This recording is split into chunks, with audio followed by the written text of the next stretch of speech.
যারা এতিমকে ভালোবাসে আল্লাহ তাদেরকে ভালোবাসে। এবং আল্লাহর হাবিব সাল্লাল্লাহু আলাইহি ওয়াসাল্লাম বলতেন, আনা ওয়া কাফিলুল ইয়াতীমি ফিল জান্নাতি কাহাতাইন, আমি এবং এতিমের রক্ষণাবেক্ষণকারী এইভাবে প্রতিবেশীর মতো জান্নাতে থাকব।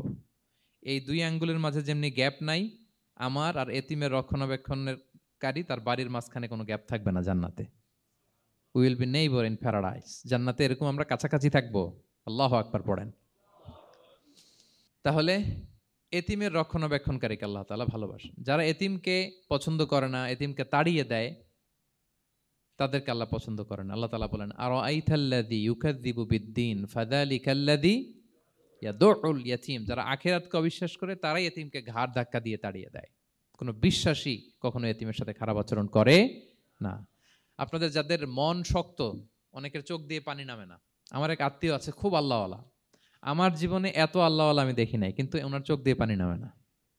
বারবার এসে আমারে বলে যে, মিজান কি করবো বলো, তুমি একটু মোনাজাত ধরো। আমার মনে আছে আমি ওনাকে নিয়ে মোনাজাত ধরতাম, তো ওনার কান্না আসে না চোখ দিয়ে। এত আল্লাহওয়ালা, খুব ভালো মানুষ, কিন্তু চোখ দিয়ে পানি নামে না। এটা অনেকের হয়, নানা কারণে হয়। তো আল্লাহর হাবিব সাল্লাল্লাহু আলাইহি ওয়াসাল্লাম বলেছেন, কারো যদি চোখ দিয়ে পানি না নামে বা হৃদয় নরম না হয়, তারা যেন এতিমের মাথায় হাত বুলিয়ে দেয়।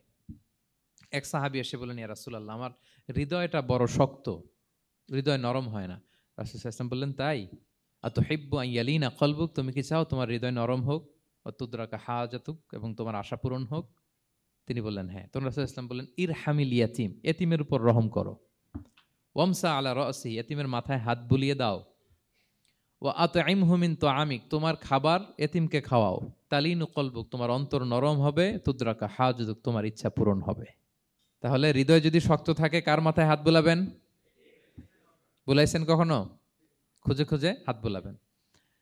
বাংলাদেশে তো অনেক অরফেনেজ আছে, অনাথ আশ্রম, ওখানে যাবেন।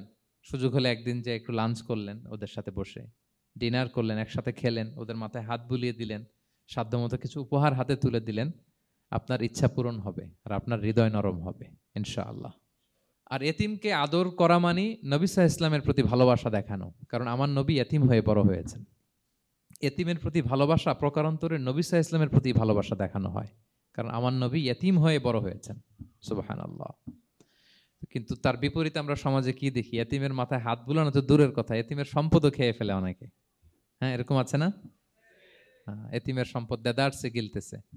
কি যে আমাদের চিন্তাধারা! দেখবেন যে লোকটা এতিমের সম্পদ গিলে, ওরা রোজা অবস্থায় এক ঢোক পানি গিলাতে পারবেন কিনা দেখেন। যে বলেন একটু পানি খান তো, খাবে না কেন? হারাম। তো ওই হারাম কিন্তু গিলতেছে ইচ্ছা মতো। রোজা অবস্থায় এক ফোঁটা আপনি পানি গিলাতে পারবেন না এরে, কেন? হারাম। কিন্তু ওইদিকে ভাতিজার সম্পদ গিলতেছে দেদারসে। আল্লাহ বলেন, এটা ভাতিজার সম্পদ না, এটা তুমি জাহান্নামের আগুন পেটে ঢুকাচ্ছ। ইন্নাল্লাযীনা ইয়াকুলুনা আমওয়ালাল ইয়াতামা যুলমান ইন্নামা ইয়াকুলুনা ফি বুতুনিহিম নারা ওয়া সায়াসলাউনা সাঈরা। যারা এতিমের সম্পদ খায়, এটা সম্পদ না, এটা জাহান্নামের আগুন তুমি পেটে ঢুকাচ্ছ। সো এতিমের প্রতি যেন আমরা নমনীয় হই, তাদের মাথায় হাত বুলাই, তাদের জন্য খরচ করি, তাদের প্রতি যেন আমরা দয়াদ্র হই, কারণ আমার নবী এতিম অবস্থায় বড় হয়েছেন। Be a part of our vision to listen and share the khair.